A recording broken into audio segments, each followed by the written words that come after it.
எனக்கு ஸ்பெஷல் பார்த்தீங்கன்னா முட்டை பொண்ணை சாப்பாடு கரண்டி எடுத்துனாங்க. இது கூட எத்தனை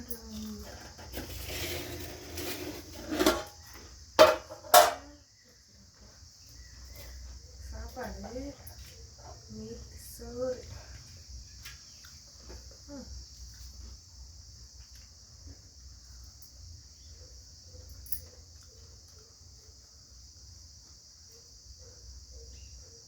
முட்டை சாப்பிட்டு எங்கள் மம்மி காலி பண்ணிடுவாங்க. இருக்கிறதே 2 முட்டை. அதில் பாதி காலி.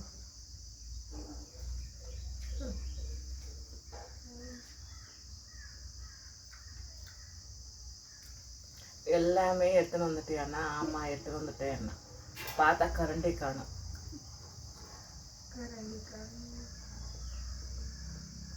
பாருங்க பூச்சி.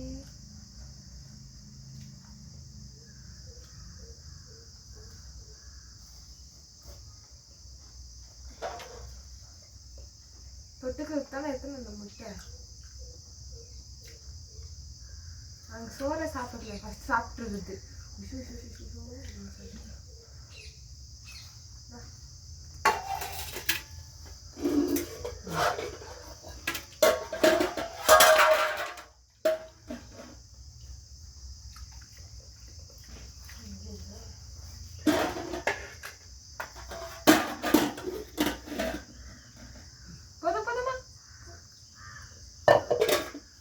கொஞ்ச நேரத்தில் கீழே கொடுத்துருக்கோம்.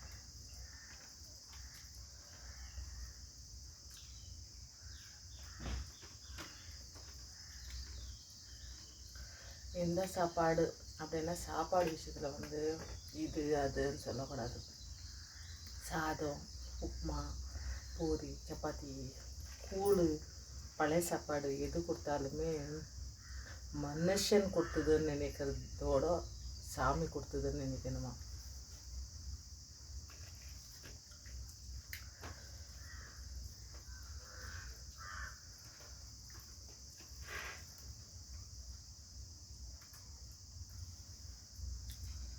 அவ்வளோதான். இது வந்து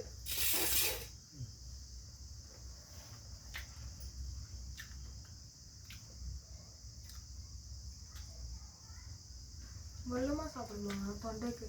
அந்த மாதிரி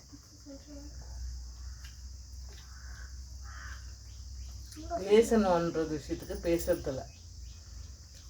தேவையில்லாத பேச்சுங்கள்லாம் நல்லா பேசுவேன். அப்போ கோவம் தானே வரும்.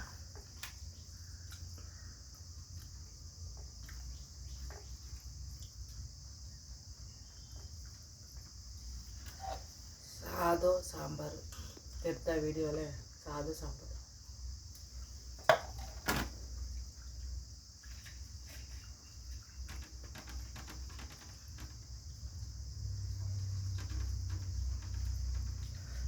மணி மேலே என்னவோ கரண்ட் எடுத்தது. இன்னுமே கரண்ட்டே வரல. வாஷிங் மிஷின் வேறு ஆன் பண்ணல.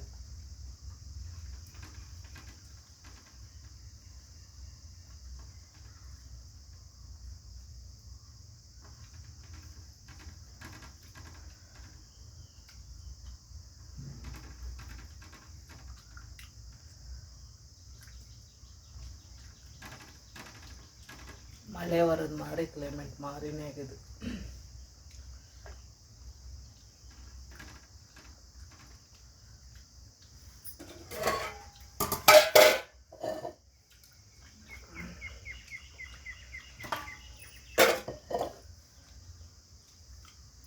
மாங்காய், முருங்கைக்காய்,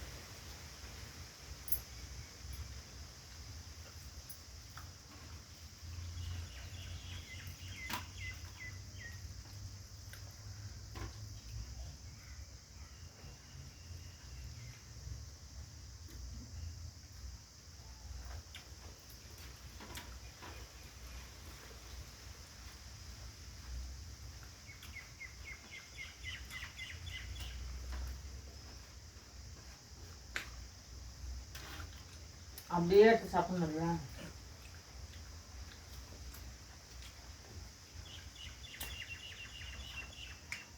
குனியாத இப்படியே நிமிரி சாப்பிடு, இல்லை தட்டு மேலே வச்சு சாப்பிடு.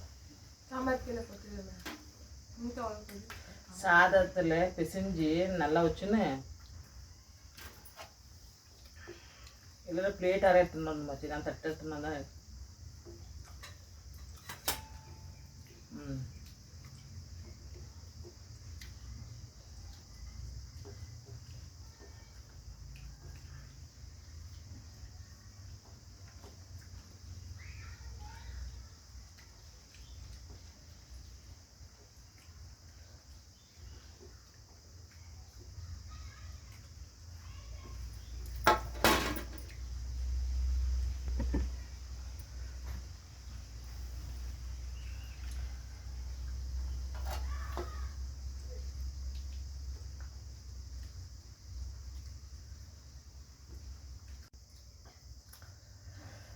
ஒரு வழியாக சாப்பிட்டு முடிச்சிட்டேன் கைஸ்.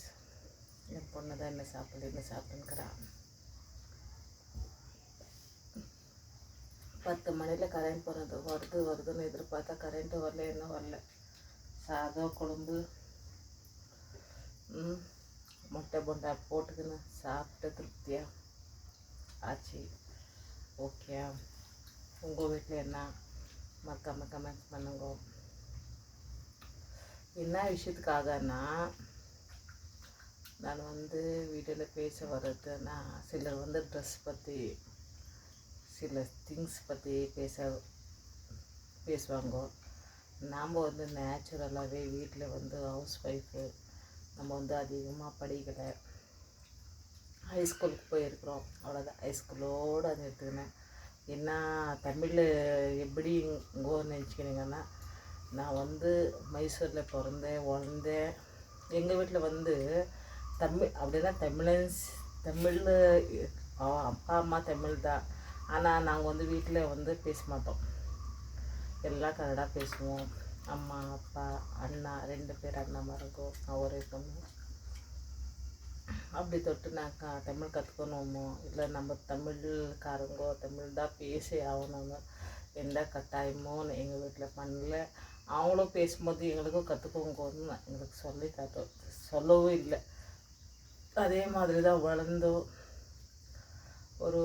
வளர்ந்த பேருக்கு ஒரு குறிப்பிட்டு என்ன சொல்லுவீங்க, ஒரு 18 இயர்ஸ்க்குள்ளே நினைக்கிறேன் எங்கள் அண்ணனுக்கு பெரிய அண்ணனுக்கு மேரேஜ் ஆச்சு. அவங்க வந்து திருப்பத்தூர். அவங்க வந்து பிறகு தான் தமிழில் எங்களுக்கு வந்து பேசணுன்றது, அப்போ கூட பேசணுன்றது தான் தோணுச்சு. ஆனால் கற்றுக்கணும், நம்ம பேசணும், பேசியே ஆகணும்னு இது இல்லை. அவங்களுக்கு வந்து அவங்க தமிழ் பேசும்போது அவங்கள பார்க்குறதோ இல்லை அவங்க கூட எப்படி நம்ம வந்து பேசணும் தமிழ்ன்றது கூட அவ்வளோவா மனசுக்கு அவ்வளோ தோணலை. ஒரு 2 வருஷம் 3 வருஷம் எங்களோட இருந்தாங்க எங்கள் அண்ணி. அதுக்கு மேற்பட்டு அவங்க அம்மா வீட்டுக்கு போயிட்டாங்க.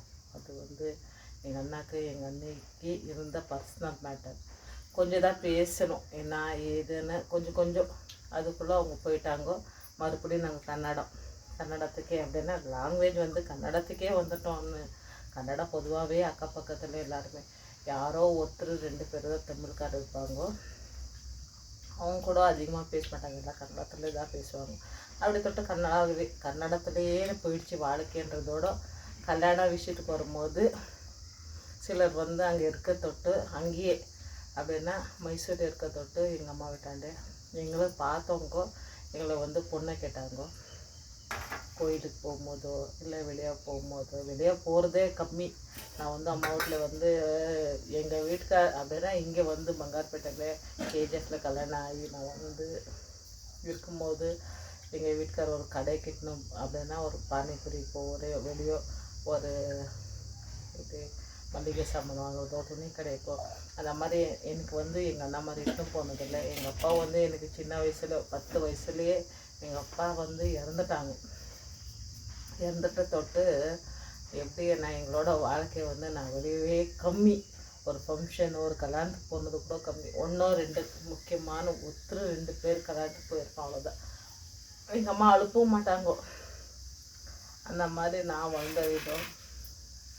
அப்புறம் 10 வருஷத்துக்கு எங்கள் அப்பா செத்துட்டதுனால எனக்கு கூட அவ்வளோ எது ஃபீலிங் கூட தெரில எனக்கு வந்து எங்கள் அப்பா வந்து எப்படி நான் சொல்கிறது எல்லாம் வாயின் வந்து எங்கள் அப்பா கொடுத்தாங்கன்னு கூட எனக்கு கவனம் ஏன்னா நான் பிறந்த மூணே நாளுக்கு எங்கள் அப்பா வந்து ஸ்லோக்கு அப்படின்னு கை கால் சைடு வராதே இருந்துச்சு. எங்கள் அப்பா கிட்ட நம்ம வந்து அப்பா எங்களுக்கு வாங்கி கொடுங்கன்னு கூட நம்ம கேட்டது கம்மி. எங்கள் அண்ணா தான் பெரிய அண்ணா வாங்கி கொடுப்பாங்க. அவங்க தான் வீட்டில் வந்து எதே ஒன்று வாங்கி கொடுக்குறதோ செய்கிறதோ அன்னு இருந்தது.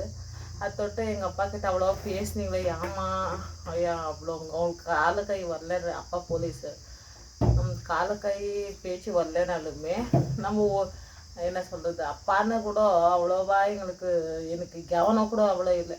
ஏன்னா எங்கள் அப்பாவே போய் எதுக்கு கேட்டதும் இல்லை, பேசினது கூட அவங்கள பார்க்கும்போதே எனக்கு கொஞ்சம் பயமாக தோணும்.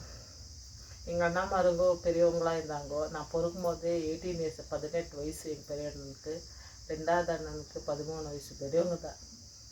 ரொம்ப கேப்பு இருந்துதான் பிறந்ததுன்னு சொல்லின்னு இருப்பாங்க எங்கள் அம்மா. இப்போ அதே மாதிரி அப்பா கிட்ட அவ்வளோவா அன்பாக இருந்ததில்லை. எங்கள் அண்ணா அவங்க கூட எல்லாமே வாங்கி தருவாங்க, எல்லாமே செய்வாங்க, எல்லாமே அவங்க தான் பெரிய அண்ணா. அதுக்கு மேற்பட்டு நான் யார்கிட்டேயும் அவ்வளோவா அம்மா கல்யாணம் ஆகும்போது தான் தமிழ் கற்றுக்கணுமா, தமிழ் எனக்கு வேணுமான்னு கூட தோணலை. ஏன்னா அப்போ கூட ஃப்ரெண்ட்ஸ் கிட்ட கன்னடா பேச தொட்டு நான் சொல்கிறது விஷயம் என்னன்னா, கன்னடா தெரிஞ்ச மாப்பிள்ளையாக இருந்தால் ஓகே, தமிழ் பேசுறதுனா கஷ்டம், நான் கல்யாணம் பண்ணிக்க மாட்டேன்.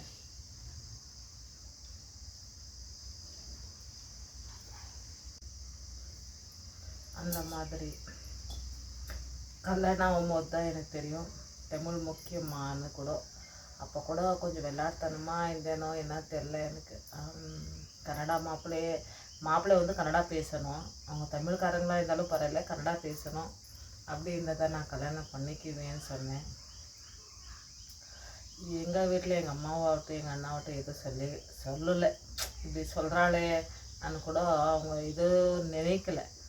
சரி அவள் எதாரும் சொல்லிக்கிட்டோம், நம்ம பார்க்கலாம் மாப்பிள்ளைன்ட்டு தமிழ்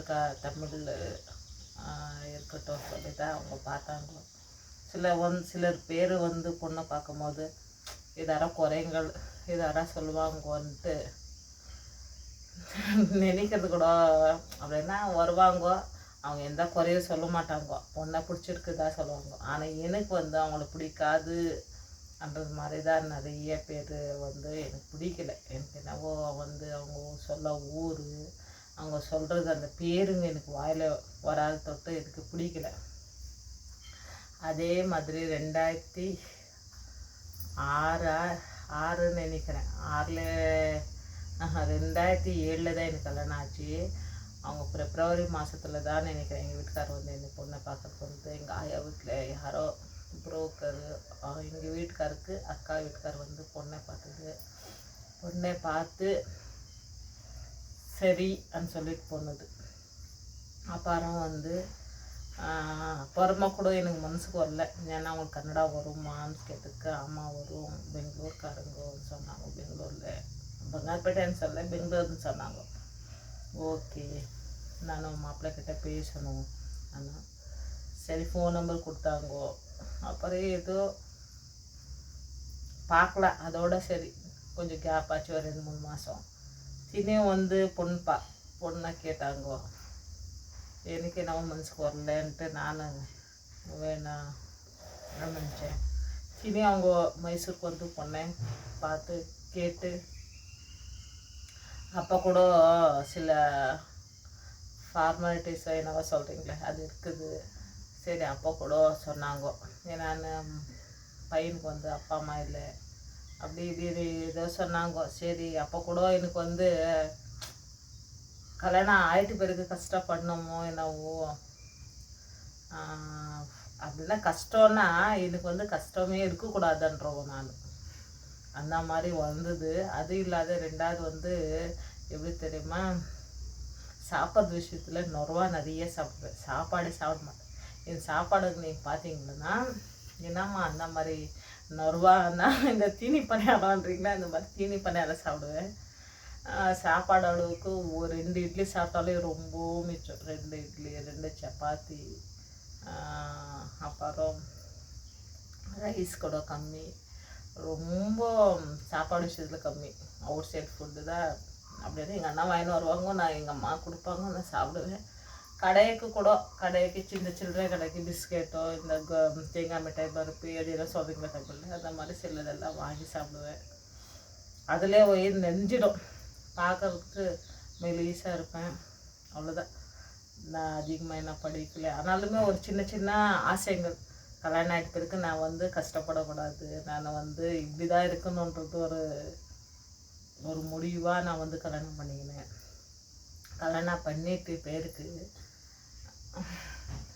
அது செகண்ட் சாப்டரில் வருது. கண்டிப்பாக பாருங்க. நெக்ஸ்ட்டு நான் சொல்கிறேன் கல்யாணம் ஆகிட்டு பிறகு என்ன ஏது எப்போ நாங்கள் கல்யாணம் பண்ணிக்கணும், எப்படி எங்களோட கல்யாணம் ஆச்சுன்னு கூட நான் சொல்கிறேன். கண்டிப்பாக வீடியோ மூலிமா கமெண்டில் போடுங்க, ஓகேங்களா? பிடிச்சிருந்தா லைக் பண்ணுங்க, ஷேர் பண்ணுங்க, சப்ஸ்கிரைபர் பண்ணுங்க.